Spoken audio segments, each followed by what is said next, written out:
guys, welcome back to Unleashed, and this is where we fight for truth. This is where we awaken purpose. This is where we call men to live, with courage in their God-given identity. And together, guys, we are the resistance. If this episode speaks to you, I just want you to take a second, give it a like, subscribe, share it with someone who really needs it. And with that, let's kind of move into today's episode. This is about how practice becomes power. And I'll explain that in just a little bit here. I've been working hard on creating some new stories for the Unleashed book that I'm co-writing with a buddy of mine right now, Kevin Huff. We had him on, a few weeks ago here. You heard from him. And I've been telling you about this book and this project, which I'm really excited about. But I wanted to share 3 of those stories with you today that I put together over the past week and a half. And I don't usually give in-depth teasers. But, for this new book, and because I've been telling you about it, I think this book is going to be one that really transforms lives. And I want you to hear a piece of it now. So, my last book, The Roar Within, I get so many men coming back to me and saying, that book has totally changed my life. It's everything that I needed to hear, whether it be, the big 5 man killers that every man struggles with, identity, grief, passion, calling, purpose, all that. But when I was working on that book, and I had interviewed about 400 men saying, what's the biggest thing you struggle with? And I've shared this before.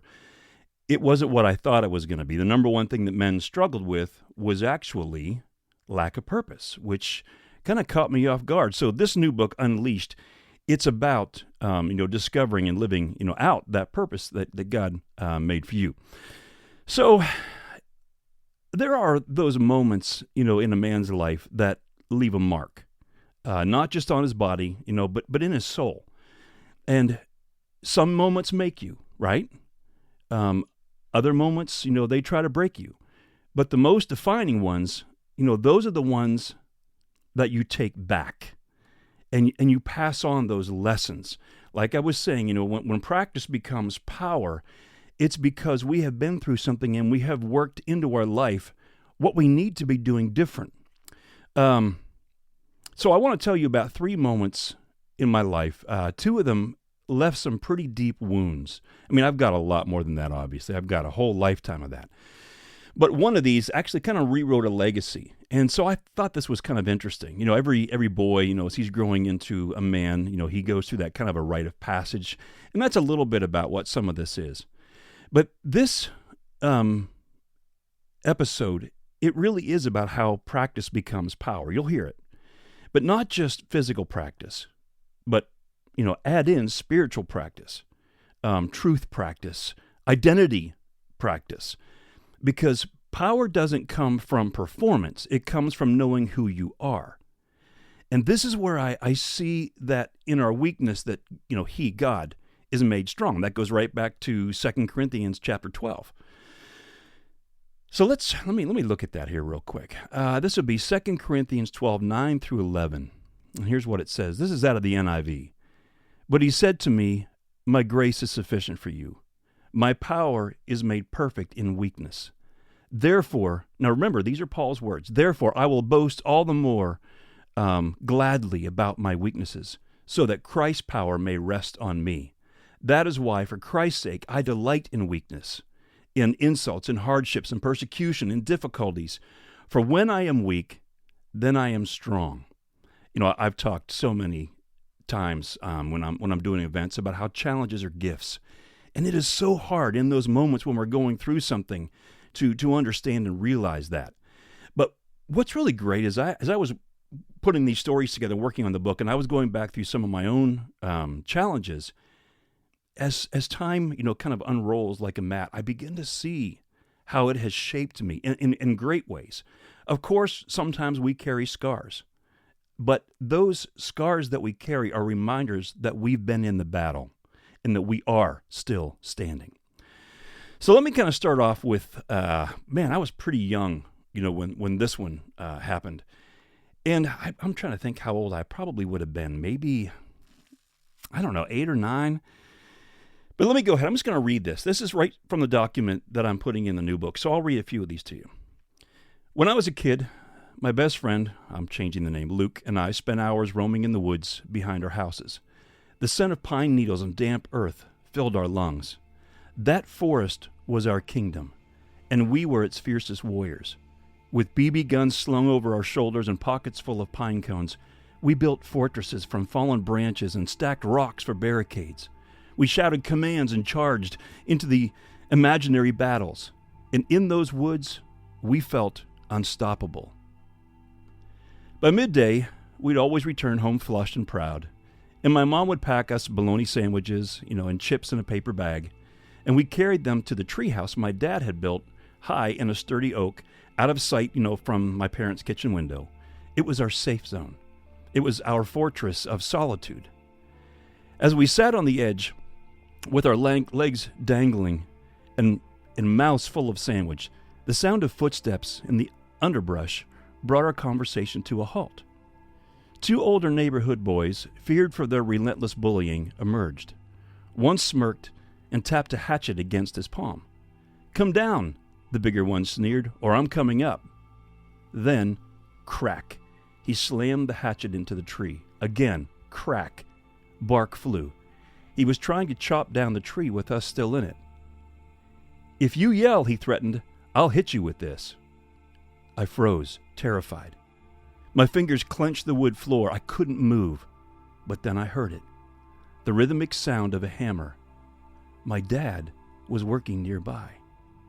Desperation overcame fear. "Dad!" I screamed. The boys flinched. Then footsteps, heavy, fast. A deep, commanding voice roared through the trees. "Hey!" The ladder shook as the bullies scrambled down. Then my father appeared, storming across the yard like a lion protecting his cub, roaring, formidable, unstoppable. The bullies vanished, leaving behind their smirks, threats, and hatchet. He came. He saved me. Later that night, lying in bed, I stared at the ceiling, safe, but shaken. He came this time, but what about next time? What if no one hears me? What if I'm alone? That question became a wound, a seed of doubt. I had learned my dad would come when I called, but I also learned something else. I couldn't fight my own battles yet, and I hated that. It was the first crack in the mirror of identity. Story 2, I've called this one the hallway headlock. Fast forward a few years, and I was in middle school, scrawny, quiet, and younger than most of the other boys in my grade. I wasn't on the wrestling team. I wasn't one of the strong ones. I was the kid with the trumpet case, trying to stay out of the way. One night during a basketball game, our pep band was playing, and the director suddenly realized she had forgotten some sheet music. She picked me to run back and grab it, but she didn't send me alone. She sent one of the school's most feared wrestlers with me, Cole, a state champ, built like a tank, known for tormenting smaller kids. As soon as we stepped out of the gym and into the hallway, everything changed. The noise of the crowd faded behind the doors, and then, without warning, he lunged. He locked his thick arm around my neck and yanked me into a crushing headlock. I gasped for breath, but he just dragged me down the corridor, around the corner, like I was a trophy kill. "Tell anyone," he hissed into my ear, "and next time you won't get up." Then he let me go. We walked back to the gym like nothing happened, and no one knew. No one asked, and I didn't tell. But something in me broke that night. It wasn't just my body that felt weak. It was my soul. Humiliated, terrified, powerless. I buried that moment, but it buried me too. I started hiding, shrinking, blending into the background. I stopped trusting my voice. I buried my music, my one true gift, beneath a mask of silence and shame. The message was loud and clear. You don't have what it takes. And that lie didn't just sting. It settled like tar, like cement, like a chain. Story 3, the board-breaking night. Years later, I became a dad. And when my son turned 11, I signed him up for martial arts, not just so he could learn how to defend himself, but because I wanted to give him something I never had: confidence, competence, a deep internal strength, along with the ability and courage to fight back if needed, to live without fear. That could only be built through testing and trials. On the night of his test to earn his yellow belt, the dojo was packed, full of parents, kids, instructors, and pressure. He was younger and smaller than most of the other students, and we were running late that night, and he had gobbled down a couple of chili dogs in the car, on the way to the dojo. As the class began stretching before the test, my son suddenly broke wind. Loud. Echoing off the walls, the room went silent. Then a kid near the front blurted out, "Hey, who stepped on the duck?" Laughter exploded. My son turned beet red. He glanced at me, full of embarrassment and panic, and I could see it. He was humiliated, and for a second, I thought he might shut down, quit, retreat, but he didn't. He took a breath, remembered his training, and redirected everything he was feeling.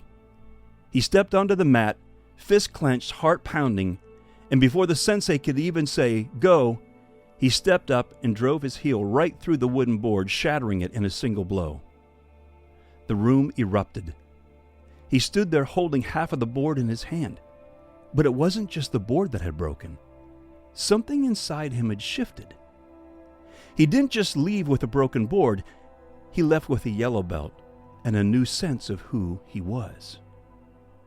On the way home, I took him and I said, "Son, I would have been proud of you even if you hadn't broken the board, because your identity doesn't come from your performance. It comes from Christ in you. That's your identity. That's where your true power comes from. Never, ever forget that." Then I gave him 3 words I wish someone would have spoken over me at his age: identity, identity, identity. Each one landed like a hammer on the lies, declawing the grip of the enemy. Because the enemy prowls around like a lion, but he's a pretender, a poser. The real lion? The Lion of Judah, the King of angel armies, and he is in you. Those moments from my childhood, being threatened in a treehouse, being dragged down a hallway, they left wounds. Words and wounds that whispered lies about, who I was. Lies that told me that I was weak, that I was, voiceless, that I was invisible. But by the grace of God, those lies didn't get the final word, because I made a choice, an intentional daily choice to believe who God says I am, not what the bullies or shame tried to convince me I was. I stopped letting the pain of the past define my future. I chose to renew my mind with truth, and I chose to practice my real identity. And I made a decision to pass something different down, to practice truth, to pass down something better, to train my son not just in martial arts, but in who he really is. Because when you practice truth, when you rehearse who God says you are, not what the world says, you begin to replace the lies with something unshakable. It becomes instinct. It becomes reflex. That identity becomes your starting place, not your destination. Because power that is passed on becomes legacy. That's the power of practice. I was looking up a few verses as I was going through this morning when I was writing the podcast. And I'm going to give you 3 verses that I found that I thought were really, really powerful. James 1:22 says, "Do not merely listen to the word, do what it says." Philippians 4:9 says, "Put it into practice, and the God of peace will be with you." Ephesians 6:17, "Take up the sword of the Spirit, which is the word of God." So let me ask you, what lie or lies have you been carrying from your past? What pain have you buried that still shapes how you see yourself? What practice do you need to begin today, spiritually, mentally, physically, to reclaim your identity, so that you're not giving other people power over you. Remember, there is only one who died for your sin. He conquered sin and death once and for all. And he is the one from whom you can now draw your true strength. So let me kind of give you a final charge. You're not defined by your past. You are not disqualified by your weakness. And you, my friend, are not powerless. You are who God says you are. So take the truth, practice it, make it permanent, because practice becomes power. Each week when I've been wrapping up, just recently, I've been talking about how you can support the ministry. And I had a couple of guys that donated this past week to help support, what I'm doing here. And I just want to say thank you. You know who you are. I don't want to draw attention to your names. Maybe you wanted to stay incognito, but I just want you to know how much I was blessed by that. When I see that pop up, I'm just like, people are being touched by this message. And that blesses me. I hope you're getting a blessing from each one of these episodes, but I want you to know something. I put these together because I want you guys to be able to rise, to be able to know who you are in Christ, to be able to manage your lives with purpose and courage. And so your gifts like that really kind of turn things full circle. So thank you so much. They matter more than you know. And if you've ever felt like the boy in the treehouse or the kid in the hallway or a father watching your son, stepping into something greater, you know it isn't just about stories.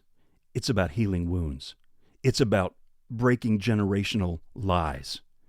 It's about passing on the truth that frees the next generation.